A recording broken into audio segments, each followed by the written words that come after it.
This term in HPE, we've been working on the technique of throwing a speedball and the sub-phases of it.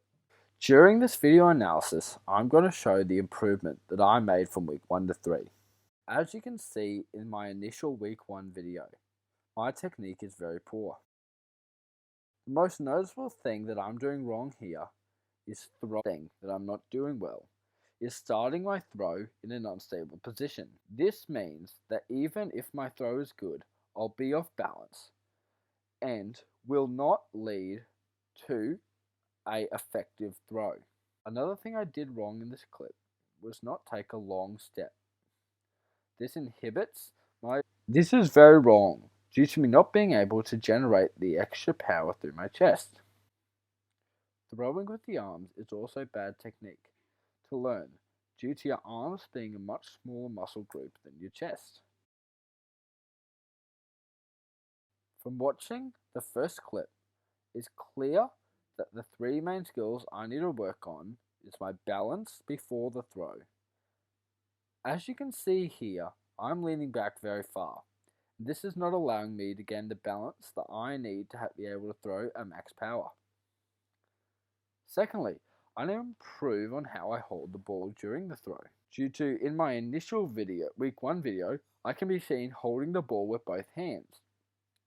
This does not allow me to build up the elastic tension in my chest muscles again, and does not allow me to throw at max power.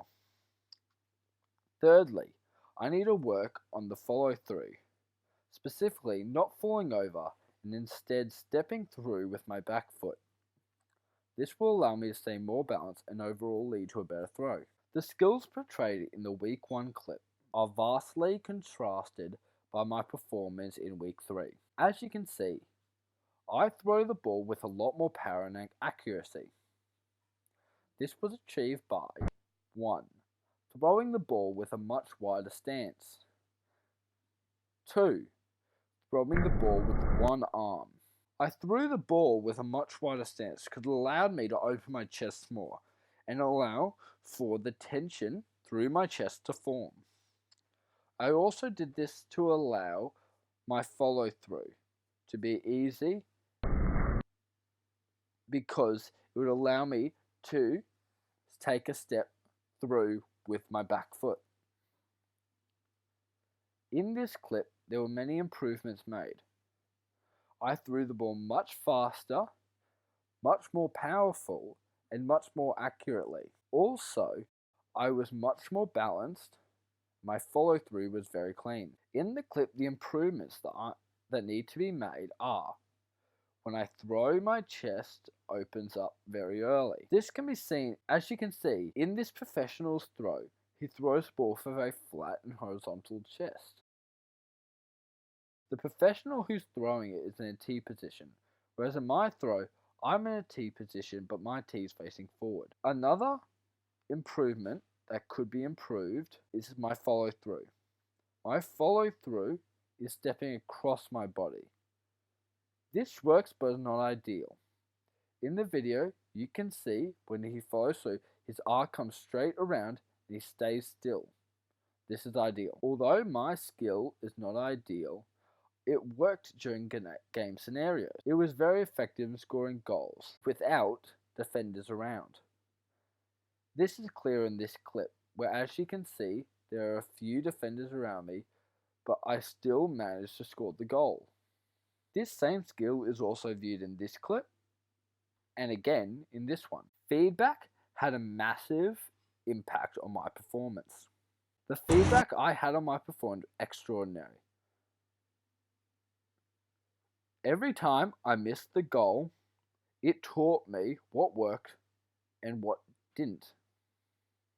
Every time I was told by a coach what I needed to do, it taught me how to do my specific skills better. In many cases, the feedback I got was positive, but I found that it was a lot more useful when it was given by someone who knew what they were saying. When the feedback was given by a mate who had no idea what he was doing, the feedback lost its meaning and was not as good and usually did not apply. Video analysis is a great tool to use for sports of all types. It allows the athletes to know exactly what they need to do better to improve their skills. It also allows the athletes to improve at a much higher rate than would otherwise be expected. Video analysis is a great way to learn and improve on weaknesses. I reckon every sports video analysis should be a go-to tool for coaches and athletes alike. In conclusion, this term we have worked on speedball throwing and I learnt how important it is for athletes to use video analysis to improve their skills.